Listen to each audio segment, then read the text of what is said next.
Hello everyone. In this lecture, I would like to talk about one of my very favorite collections of poetry, the Songs of Innocence and Experience by William Blake, written towards the end of the 18th century.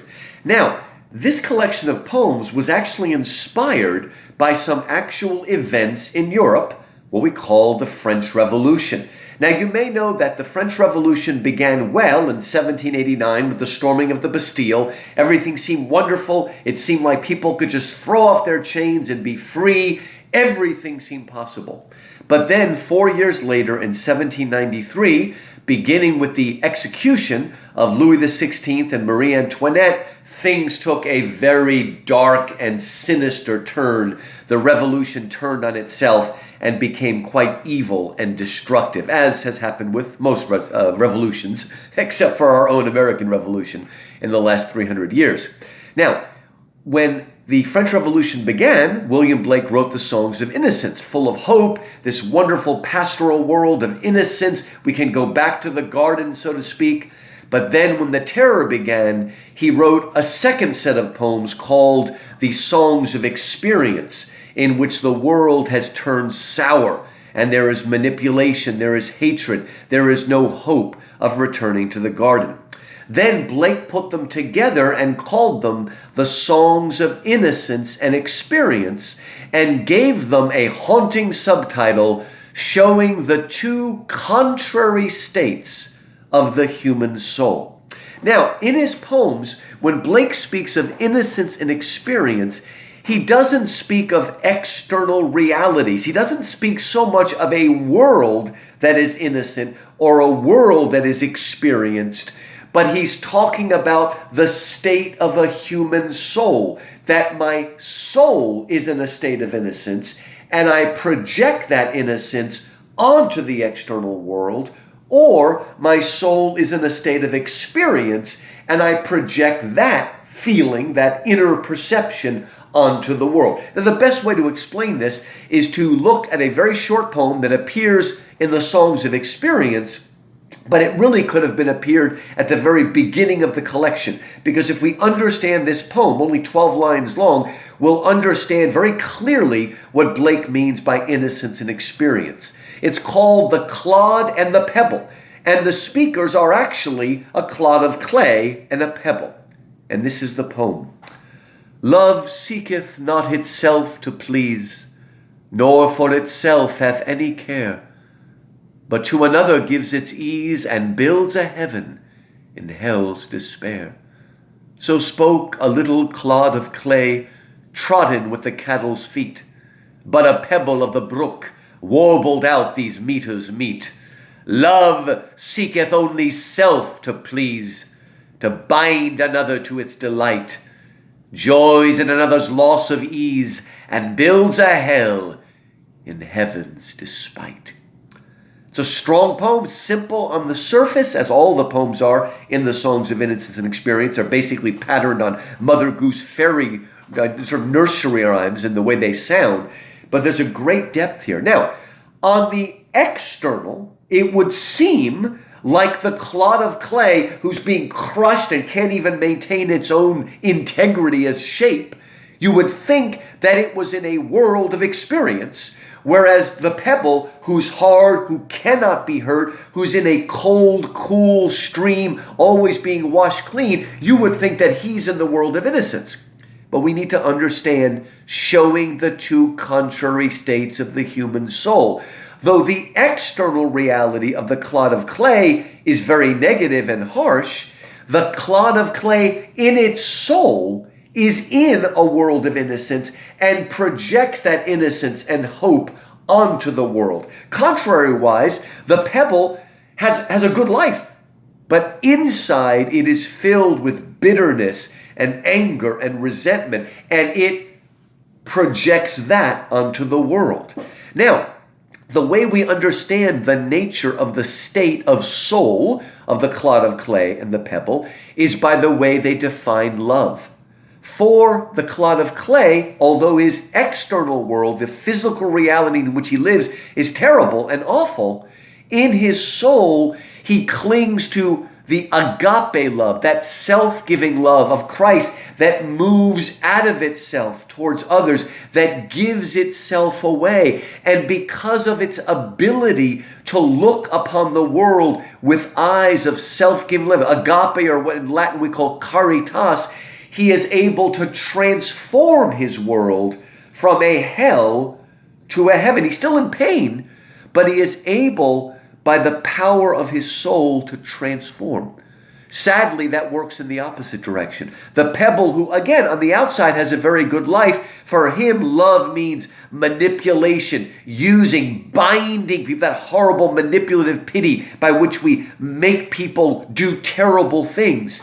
He in his soul is manipulative and angry and resentful and certainly ungrateful, and he projects that onto the world and turns what should be a heaven into a hell. And we've all known these people. We've known clods of clay, people who've had a very terrible childhood, who've been molested in some way, who have maybe they're very ill, and yet still they look on the world with love and gratitude and reach out to people. And they brighten not only their own world, but the world around them. But we know other people who've had everything given to them on a silver platter. They have health, they have a stable family, they have money, they have a good job. And yet inside they're so eaten up with pride and bitterness and envy that they corrupt everything around them. I want you to notice something about this poem. It has what we call an A-B-A-B rhyme scheme. Please, care, ease, despair. Or please, delight, ease, despite. But the middle stanza breaks that. Clay, feet, brook, meet. The two words that don't rhyme are clay and brook. And it's very important because clay is, of course, linked to the clod of clay, but the brook is linked to the pebble. And notice that whereas the word clay is an open sound, you can hold on to it forever if you had enough breath. Clay, it's open and inviting. Brook is very, very hard and angular and jagged. And whereas the sound of clay sums up the state of soul of the clod of clay, the sound of brook sums up the state of soul of the pebble. And notice how those words do not rhyme in any way, clay, brook, because there is no echo between the state of innocence and the state of experience. Okay, let's look now at two separate poems, one from the Songs of Innocence and one from the Songs of Experience, that have the same title, the same speaker, same character, and the same setting, but because that speaker in the two different poems is looking at the same world from eyes of innocence or eyes of experience, it changes everything. So let's start with the nurse's song of innocence. And by the way, nurse here means governess. Think of Mary Poppins, right? So she's taking care of children. And this is the poem, the nurse's song from Innocence. When the voices of children are heard on the green and laughing is in the hill, my heart is at rest within my breast, and everything else is still. Then come home, my children, the sun has gone down, and the dews of night arise. Come, come, leave off play, and let us away, till the morning appears in the skies. No, no, let us play, for it is yet day, and we cannot go to sleep. Besides, in the sky, the little birds fly, and the hills are all covered with sheep. Well, well, go and play till the light fades away, and then go home to bed. The little ones leapt and shouted and laughed, and all the hills echoed. What a beautiful poem of a woman, a grown woman, who is completely at peace with herself, at peace with the children, at peace with the world, probably at peace with God. She feels no envy towards the children. She doesn't feel like she's in a, me versus them kind of state of mind. She is, again, open and honest and innocent and brings joy to the world around her. And she's doing her job. And as she hears the children laugh, it brings up good memories and makes her feel at peace with herself and with the world. She is rejuvenated by their childish laughter. But it's getting dark. It's time for bed. And so, being a responsible governess or nurse, she says to the children, come, it's time to go home. It's starting to get a little bit dark. It's dusk perhaps, and I want you to be safe. But then the children cry out, as all children in every time and every culture have cried out, "No! 5 more minutes! Come on, let us play. It really isn't dark yet." And the nurse does not feel any enmity towards the children. She realizes they're right. There's still some daylight left. I don't need to drag them away quite yet. Let them play. They're having so much fun. I'll get them home before it actually gets dark. I'll do my job responsibly. But because all is at rest within my breast, because I am at one and at peace and feel joy, I can allow these children to play longer. They're not going to be hurt. Remember this, especially ladies, those of you that will be mothers someday or are mothers now. Remember that. She's not going to keep them out at 9 o'clock at night. She'll take them home when it really gets dark. But right now, there's no reason yet. They can still play. And again, the joy and the laughter spills over. How different is a song, again, called the Nurse's Song, but in the world of experience. This is a shorter poem by half. And I want you to notice in this poem that we don't hear the voices of the children at all. The voices of the children are squelched. It begins exactly the same way. When the voices of children are heard on the green, and whisperings are in the dale, the days of my youth rise fresh in my mind, my face turns green and pale. Then come home, my children, the sun has gone down in the dews of night, and rise. The spring and your day are wasted in play, and your winter and night in disguise. I say to you, especially if you are a mother or will be a mother one day, be afraid. Any of us can become the nurse of experience. What's happened here? Whereas the nurse of innocence hears laughing in the hill and participates in the joyous, innocent laughter of the children, this nurse, she doesn't hear laughter, she hears whisperings. She's paranoid. One of those adults that thinks children are always whispering behind her back and plotting behind her back. And maybe that's true, maybe because they're afraid of her, okay, but usually it's not true. But we can get into that mindset of me versus them or us versus them. And all I can hear, I don't hear joy, I hear plotting behind me. And what happens? The nurse of innocence, when she hears the laughter of children, it brings her stillness and joy and gratitude for her own childhood. When this nurse hears it, her face turns green. Now, green has always been associated with envy. Remember that famous line from Othello, "Beware envy, my lord, it is the green-eyed monster." I think of Scarlett O'Hara wearing her green dress in Gone with the Wind. And when she hears the children, it doesn't provoke a kind of joy that participates. It provokes an envy that makes her bitter, reminds her of the bad aspects of her youth, and rather than allowing the children's innocent youth to rejuvenate her, she takes her own bad habit, and we don't even know how bad her childhood was, but whatever. She might have had one bad incident in her childhood, but she takes that and makes that the center of her soul and then projects it on the whole world around her.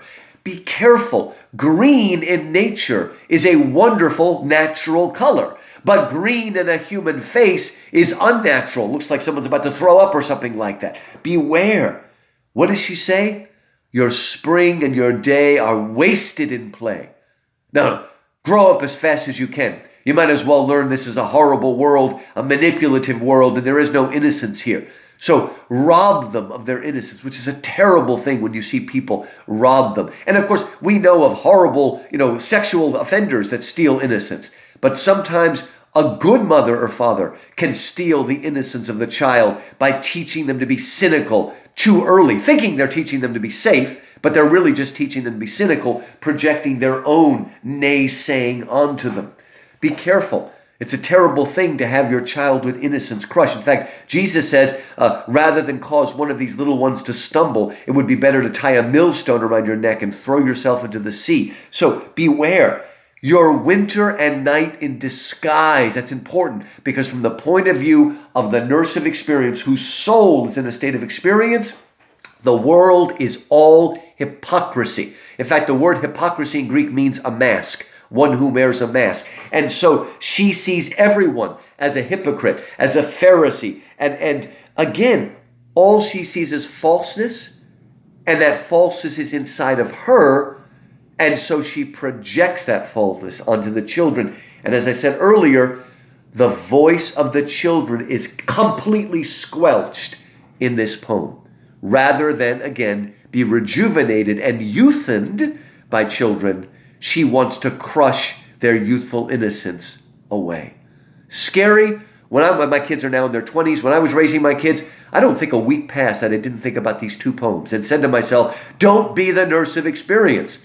Don't allow envy and resentment or just tiredness. Sometimes we say, kids, we have to go home, not because there's any reason to go home, but because we're tired, right? Or we're feeling bitter. Again, we need to be careful. We need to let ourselves be rejuvenated by youth and not crush youth. All right, let's look at another set of two poems with the same title called The Chimney Sweeper. Now, I love the movie Mary Poppins, the original Mary Poppins with the chimney sweeper song, Chimney. But unfortunately, chimney sweeping was not so romantic or sentimental. A lot of these kids that were forced to go up and down the chimneys were almost like slaves, and a lot of them got terrible, horrible diseases, kinds of cancers from going in and out of the chimney. Some of them got stuck in the chimneys and died. So again, I love chimney, and it's sort of wonderful, but it wasn't really good, clean soot. It caused terrible things and was a form of exploitation. And I want you to see that these two poems, The Chimney Sweeper of Innocence and of Experience, both take place in the same world, but this time, instead of a happy world where the children are playing in the park, basically, now we have a world where there is exploitation and manipulation and the using of people, what we call child labor here, before the child labor laws came in. And yet, even though both of these children are in that world, we see how that world is perceived differently from a voice of innocence or a soul of innocence and a soul of experience. So let's look at these poems. They're a little bit longer. When my mother, by the way, the speaker is the chimney sweeper boy. It's actually the boy himself. When my mother died, I was very young, and my father sold me while yet my tongue could scarcely cry, weep, weep, weep, weep. So your chimneys I sweep, and in soot I sleep. There's little Tom Dacre, who cried when his head that curled like a lamb's back was shaved. So I said, hush, Tom, never mind it, for when your head's bare, you know that the soot cannot spoil your white hair. So he was quiet, and that very night, as Tom was a-sleeping, he had such a sight that thousands of sweepers, Dick, Joe, Ned, and Jack, were all of them locked up in coffins of black. And by came an angel who had a bright key, and he opened the coffins and set them all free. Then down a green plain, leaping, laughing, they run, and washed in a river and shined in the sun. Then naked and white, all their bags left behind, they rise upon clouds and sport in the wind. And the angel told Tom if he'd be a good boy, he'd have God for his father and never want joy. And so Tom awoke, and we rose in the dark, and got with our bags and our brushes to work. Though the morning was cold, Tom was happy and warm. So if all do their duty, they need not fear harm. Again, this boy has been sold away. He's a poor little orphan boy, although he's only a half orphan. His father's still alive, and yet he sold them into basically a kind of slavery and probably a very short life. And yet he speaks to us, and he's been able to stay human, if you will, and to find an inner resource of joy and peace deep within him that allows him to deal with his world and still find joy in it. Now, in the poem, our speaker, who is unnamed, meets another little boy, a younger chimney sweeper named Tom Dacre. And the poor little boy cried because they shaved his head, right, so he could go through the chimneys and whatnot. And it's interesting that he compares him to a lamb being shaved. Now, usually in the songs of innocence, lambs are representative of purity and innocence. Jesus was an innocent lamb. But here in this poem, there's a little bit of touch of that other image of the lamb. Jesus was the lamb for the slaughter. And here, this poor innocent lamb has had his white hair shaved. But what our unnamed speaker tries to do is help this boy to deal with this world. And he says, well, don't worry, it's okay. At least now your beautiful hair won't get dirty from the soot.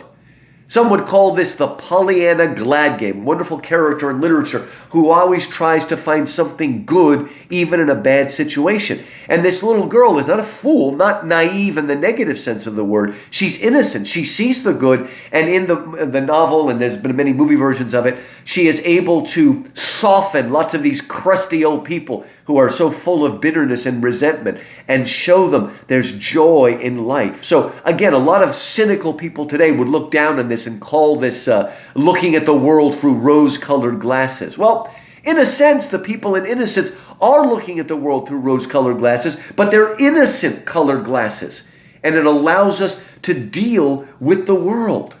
Well, poor Dom Dacre is still sad, and so it seems God sends him a dream to help preserve his innocence. Right, and he dreams that they were all, locked up in a coffin of black. This is like 100 years before Freud, but this is almost a Freudian dream, not because it's about sex, but it's a Freudian dream because it's heavily symbolic. These symbols that come to us in our dreams help us to interpret our lives and deal with our lives. And those coffins of black are coffins, but of course what they are those narrow chimneys through which the poor children must go. But what happens here is, in the same way, in Christianity at least, death is the doorway into heaven. Here, the coffin of black represents death, but there is hope. They spring out of that dark womb of death, and I use the word womb because it's a new birth into heaven. And heaven here is described as a pastoral place, a place of sheep and shepherds, and the kids run and wash, and they wash the soot away, and along comes an angel who has a bright key. The key probably represents salvation. A lot of people think that Freud invented the subconscious. Freud didn't invent the subconscious. The Romantic poets had already been exploring it. I call them psychic explorers. They had looked into dreams and tried, and we see this in the Old Testament too, really, but the Romantics, particularly in poetry, tried to learn from the language of dreams, from the imagination. All that Freud did is he came along and he gave it a scientific nomenclature, some of it good, some of it bogus, but he didn't discover it. He just tried to make it scientific, make it a form of analysis, if you will. But the Romantics were already exploring it. And here, this dream imagery of the coffin of black, but then the key of salvation, is something that shows us how God can bring life out of death. That one, O death, where is thy sting? O death, where is thy victory? For death will be swallowed up by life. And notice that he's told that if he's a good boy, he'll have God for his father. This poor boy, whose terrible earthly father has sold him into slavery, will now have a heavenly father who will be like a good shepherd and treat the children like sheep that he, not in a bad sense, but sheep that he will care for. Right? So again, it's such a beautiful image of release, of escape, a good kind of escape, of salvation as a form of redemption, even a form of restoration. And again, this dream is given to little Tom Dacre as a way of preserving the strength of his soul. And at the end, he awakes, and look what it says, the last two lines. Though the morning was cold, Tom was happy and warm. So if all do their duty, they need not fear harm. Now, has Tom's external world, his physical reality, changed? Hasn't changed at all. It's completely the same terrible life of the chimney sweeper. But what has changed is the state of his soul. He has learned to be happy on the inside, and not just happy in the frivolous sense of the word, but he's found joy, that deep joy, that peace which surpasses understanding. Some of you know shalom in Hebrew doesn't just mean peace as in the absence of violence or the absence of war. It means peace in a much deeper sense. When we pray shalom upon somebody, it's a deeper kind of peace. And that peace rests deep in the soul of those whose inner state is in a state of innocence. And a lot of times, God will often send us dreams to sustain us and to strengthen our soul. Now look at the chimney sweeper of experience. Here, this little boy is trying so hard, but the adult world is doing all they can to crush his innocence. A little black thing among the snow, crying, weep, weep, in notes of woe. Where are thy father and mother, say? They are both gone up to the church to pray. Because I was happy upon the heath and smiled among the winter snow, they clothed me in the clothes of death and taught me to sing the notes of woe. And because I am happy and dance and sing, they think they have done me no injury and are gone to praise God and his priest and king who make up a heaven of our misery. Let's look at this poem carefully. First of all, it is so sad. Where are thy father and mother, say? This boy is not even a half orphan. Both of his parents are alive, and yet here he is, a chimney sweeper. Both parents, even the mother, is willing to turn over the child and allow his innocence within and his body without to be crushed. But where are they? They're not in the poorhouse, the mother and father. They've both gone up to the church to pray. In the world of innocence, churches represent something that is good, that is open, that is inviting, that offers freedom and redemption and love and mercy and grace. But in the world of experience, a world of exploitation, unfortunately, the church more often represents hypocrisy, sort of like the Pharisees in the Gospels, represents a place that uses religion to exploit other people, that uses religion as a cover, that uses it as a form of self-justification. So we don't see, and of course, there are atheist hypocrites too, but the worst kind of hypocrites are the religious hypocrites. And this poor boy. Now, I want to read that second stanza again. And I want you to listen to the one word that makes this stanza so disturbing. Because I was happy upon the heath and smiled among the winter snow, they clothed me in the clothes of death and taught me to sing the notes of woe. Now, I would argue that the most disturbing word in that stanza is the first word, because. It's terrible enough that they've clothed him in the clothes of death. They taught him to sing notes of woe. It's bad enough that they've exploited him and made him go through these terribly claustrophobic and dangerous chimneys. All of that is terrible. But the reason they did it is because I was happy upon the heath and smiled upon the winter snow. It's almost as if the adults, parents, but the adults in general, were so, resentful of the child's joy and innocence that they wanted to crush him. In other words, they crushed him precisely because he was happy. This is what happens in a world of experience run by people whose souls are in a state of experience. And again, you all know the golden rule. Do unto others as you would have them do unto you. I would offer a sort of a addendum to that I certainly believe Jesus would agree with. Do unto others as you wish they had done unto you. Wow. Can you imagine if all of us who had a bad childhood took a vow that we will not perpetuate that, right? One of my tricks to try to be a good teacher is I try to remember all the things I hated as a student and try not to do that. Now, within reason, no student really likes to take tests, but I'm not being a good student if I throw out tests. But I hated busy work, and so I don't give my students busy work. It's unnecessary. I hated teachers that took 2 weeks to grade essays and get them back, so I grade essays within a week and usually less and send them back. We tried. In other words, don't perpetuate the bad that has been done to you, but treat others as you wish they had treated you and thus break the cycle. I think you know that one of the saddest statistics I ever read is that if you were abused as a child, you are much, much more likely to abuse your children. Now, part of that is the problem that that's the only way you've learned how to show love, even though it's a twisted way of showing love, what the Christians call disordered desire.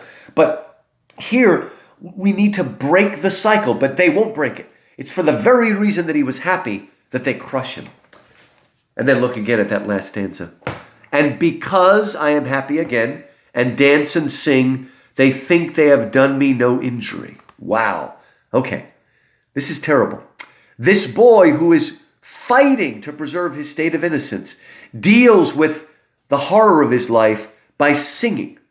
Now, if you think about American slavery, a lot of the slaves sang, right, as a way of dealing with their misery. It was also sometimes a secret code, right? But unfortunately, sometimes the slave masters looked at them singing and said, oh, I guess they must be happy with their lives. No, we sing, we laugh, otherwise we would cry. And so here, even the child's vain attempts to maintain innocence and sing and bring joy to his world is used as a weapon against him. Oh, I guess he's happy. Let's give him more work to do. Oh, these Jews are lazy. Why don't we tell them to make bricks without straw, right? You know the story in Exodus. And the last two lines, they, sort of the adult that are crushing the children, they are gone to praise God and his priest and king, who make up a heaven of our misery. Remember the first poem we looked at about the pebble and the brook who makes a hell in heaven's despite? They are making a heaven out of the misery of the children, but it's a complete twisted version of how a state of innocence can help you make heaven out of hell. Here, they are making a twisted and evil heaven out of the misery of the children. So it becomes another form of hypocrisy. Notice also in the world of experience, God, priest, and king all work together. State and church work together to crush people. And if you know your Gospels well, you will know that both Herod Antipas, the sort of Jewish king, the son of Herod the Great, and Pontius Pilate, who was the Roman governor or procurator, it said before the crucifixion, they had been enemies with each other.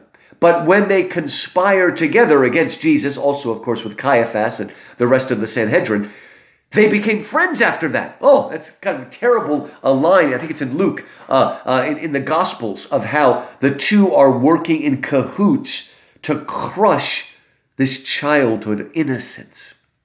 Finally, let's look at one more poem. This is a poem from the world of innocence, and it doesn't have an exact repeat in the Songs of Experience, but I want to look at it because it shows again, and I want to end on this note, of how a state of innocence can preserve us even when we live in a world of exploitation. And I want to end with this poem because right now our country, especially in America, is dealing again with racial issues and a racial divide and whatnot. And this poem is a powerful plea for the humanity of all people. It's called The Little Black Boy, and it's told from the point of view of a little black slave. And, you know, there were abolitionists in the 18th century that were fighting for abolition, the ending of slavery, and trying to humanize the slaves. But Blake takes it one step because he actually tells his poem from the mouth of a little slave boy. What a wonderful way to humanize him. And again, this poem does not justify slavery, but it shows us how the boy, because of his mother, the mother allows him to develop inner resources that will help him deal with his life and not give way to only hatred and only bitterness. If you've ever seen a movie called La Vita è Bella, Life is Beautiful, Roberto Benigni and his son are both Jewish and they're put in a concentration camp. And the father, in order to maintain his son's innocence, makes up a story that they're not in a concentration camp, but they're playing a game of survival, a sort of Boy Scout game to see if we can survive. And through the movie, he preserves his child's innocence so he's not crushed by the exploitation around him. So let's look at this poem sort of stanza by stanza. And again, it's a little bit difficult to read today, but I want to say that it's trying to humanize in a way that we still need to do today on both sides of the divide. The boy says, My mother bore me in the southern wild, and I am black, but oh, my soul is white. White as an angel is the English child, but I am black as if bereaved of light. So again, this poor boy is fighting for some kind of self-esteem. And he already knows that our souls are all the same color or no color, right? And again, it's kind of difficult because, first of all, black and white people are really sort of dark brown and pink, okay? You don't really see people that are black or white. But in our language, both in the language in America and the language of Africa, often white has good connotations because it's linked to light and the sun, is black is linked to darkness. That's more what he's dealing with here. But he's also trying to deal with something deeper, with the state of the soul, right? And he says this is how his mother saved him. My mother taught me underneath a tree, and sitting down before the heat of day, she took me on her lap and kissed me, and pointing to the east began to say. So the mother teaches him in this wonderful pastoral setting, outside in nature, sitting on a tree, and teaching the boy and giving him wisdom and instilling in him a kind of strong innocence, meekness, not weakness, but meekness, which is a strong kind of innocence that can persevere. And to help him, she sort of makes up a little myth, but a myth that has some truth to it. What C.S. Lewis would call a true myth, or even Plato's myths, which are myths and yet have a great truth to them, like the allegory of the cave. So this is what she says to the boy. Look on the rising sun. There God does live, and gives his light and gives his heat away. And flowers and trees and beasts and men receive comfort in morning, joy in the noonday. She tries to teach the boy that God is not only light, but God is a God of agape, self-giving love, like the Clod of Clay in the first poem we looked at.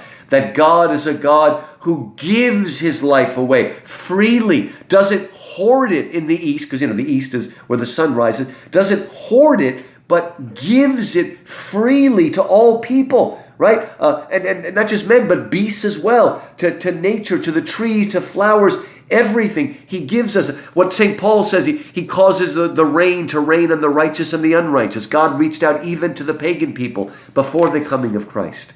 What we call general revelation, a general beneficence that God sends on people. And then she says, and we, all people, and we are put on earth a little space, that we may learn to bear the beams of love.